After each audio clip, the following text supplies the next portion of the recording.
Hello students, welcome to physics champs. तो आज हम नेक्स्ट इम्पोर्टेंट टॉपिक करते हैं magnetic field at a point on the axis of a loop.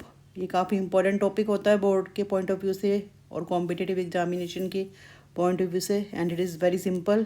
ये देखने में थोड़ा कॉम्प्लिकेटेड लगता है, तो it is one of the application of the Biot-Savart law. तो हम समझते हैं अब इसको। तो यहाँ पर आप देख सकते हैं this is a current loop और इधर एंटी क्लॉकवाइज करंट फ्लो हो रहा है आई, और radius of the loop is a, और ये परपेंडिकुलर है। मतलब इट इज़ लाइक कि ये जो एक्सिस है इसे परपेंडिकुलर लाई कर रहा है ये लूप। मतलब एक तरह से ये रिंग की टाइप का है और ये बाहर की तरफ निकला हुआ है रिंग, और एक्सिस और यहाँ से एक तरह से जो ये सेंटर है ये इस तरह से यहाँ से पास हो रहा है और ये पीछे से इस टाइप से। तो you can understand in this way. तो ये so this is perpendicular to the plane of the paper. और ये हमें पी पॉइंट पर फाइंड आउट करना है कि कितना मैग्नेटिक फील्ड लगता है due to current flowing in this loop. और ये जो इसकी यहाँ पर डिस्टेंस है centre say that is x, और यहाँ पर अपने एक स्मॉल एलिमेंट कंसिडर करा है जिसकी लेंथ डी एल के इक्वल है, और ये आर डिस्टेंस पर सिचुएटेड है पी पॉइंट से। तो पहले हम थोड़ा थोड़ा करके समझते हैं इसको। ये हमने सब लिखा हुआ है। तो according to Biot-Savart law d B equals to mu naught upon 4 pi I d l into r upon r square. और यहाँ पर आप देख सकते हैं जो डी एल और आर इनके बीच में जो एंगल होगा वो 90 होगा क्योंकि टेंजेंट पर है। और जो मैग्नेटिक फील्ड होता है यहाँ पर d B it is perpendicular to both d l and r. ये यूनिट वेक्टर है यहाँ पर।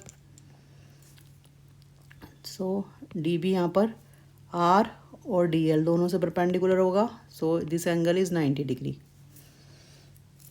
तो यहाँ पर हम एंगल थीटा कंसिडर कर सकते हैं, तो that would B 90 minus theta. और फिर जब ये पूरा 90 है तो जब 90 माइनस थीटा करेंगे तो दैट वुड बी थीटा। तो easily you can understand this. ये थोड़ा देखने में कॉम्प्लिकेटेड है, अदरवाइज इट इज़ नॉट। और यहाँ पर जो डायरेक्शन है that is along P A.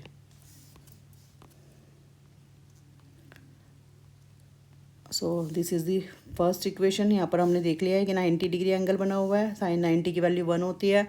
तो d B equals to mu naught upon 4 pi I d l upon r square. तो इस टाइप से हमने फाइंड कर लिया है कि एक छोटे से एलिमेंट की वजह से कितना यहाँ पर मैग्नेटिक फील्ड लगा है।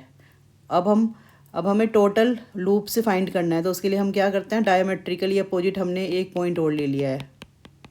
आप देख सकते हैं यहाँ पर एम डैश एन डैश, इसकी लेंथ डी एल डैश के इक्वल है which is again equal to d l. तो जैसे हमने ऊपर समझा है ऐसे हम नीचे समझेंगे। तो ये भी एक मैग्नेटिक फील्ड यहाँ पर जनरेट करता है ड्यू टू दिस एलिमेंट। उसको हमने डी बी डैश लिया है बिल्कुल similar in the similar manner. तो फिर अब हम क्या करते हैं, तो यही हमने यहाँ पर लिखा हुआ है।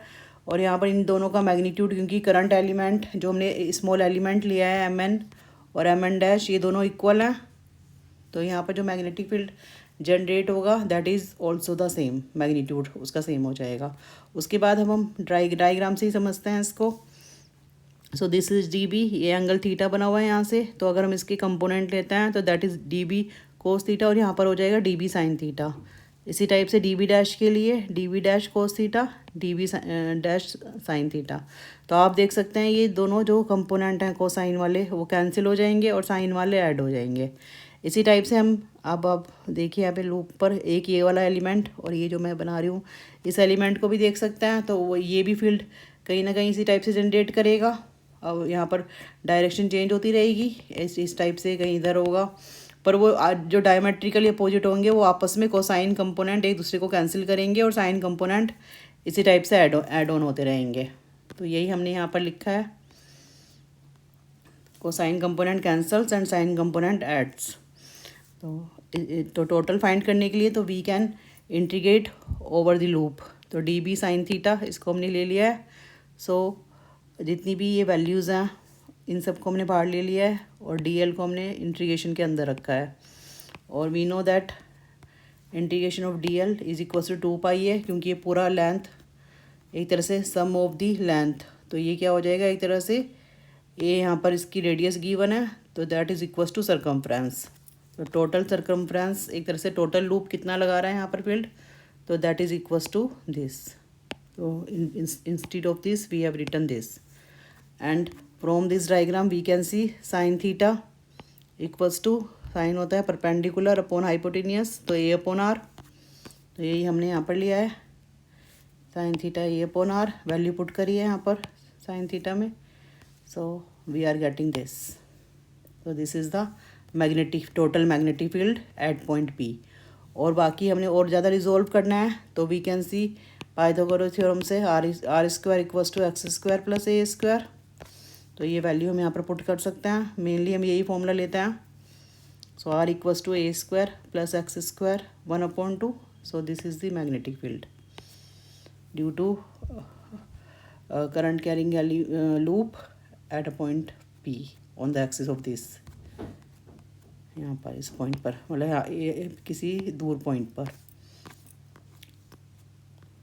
यहाँ पर अगर नंबर ऑफ टर्न्स एन है, तो then we can write mu naught N I a square upon 2 a square plus x square raise to 3/2. तो ये काफ़ी इंपॉर्टेंट होता है. और यहाँ पर हम स्पेशल केसेस भी कंसीडर कर सकते हैं.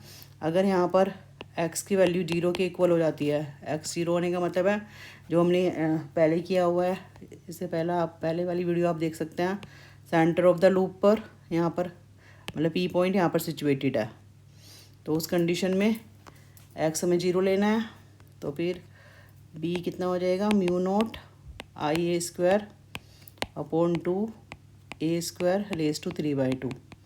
तो that would be mu naught I upon 2a. तो सेम डेरिवेशन हमने किया हुआ है, ये कल अपलोड किया है वीडियो, उसमें आप देख सकते हैं.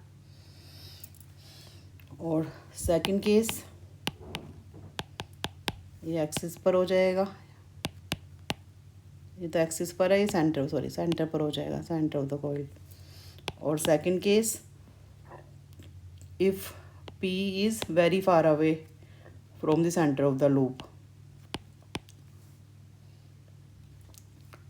सो इन दिस कंडीशन, अगर P पॉइंट बहुत ज़्यादा डिस्टेंस पर है, तो अगेन X बहुत बड़ा हो जाएगा एज़ कम्पेयर टू A. तो हम उस कंडीशन में A को निगलेक्ट कर सकते हैं.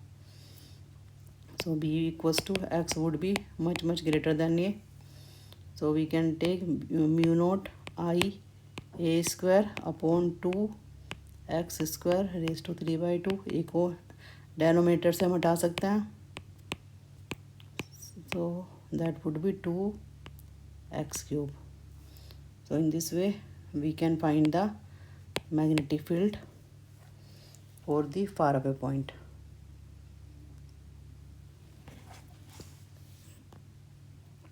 So again ये थोड़ा सा एक बार और मैं ब्रीफली आपको समझा देती हूँ डायग्राम. यहाँ पर हमें P पॉइंट पर फाइंड आउट करना है due to current flowing in this loop. तो हमने एक स्मॉल एलिमेंट कंसिडर किया है, जो यहाँ से थीटा एंगल बनाते हुए हमने लिया है. और इसमें हमने कोसाइन कंपोनेंट को देखा है कि ये सभी कैंसिल हो जाते हैं और साइन कंपोनेंट ऐड अप हो जाता है. तो फिर हमने इसको इंटीग्रेट कर लिया एक तरह से टोटल फाइंड करने के लिए. And then by putting the values of using the trigonometry and Pythagoras theorem we can find. Thank you very much.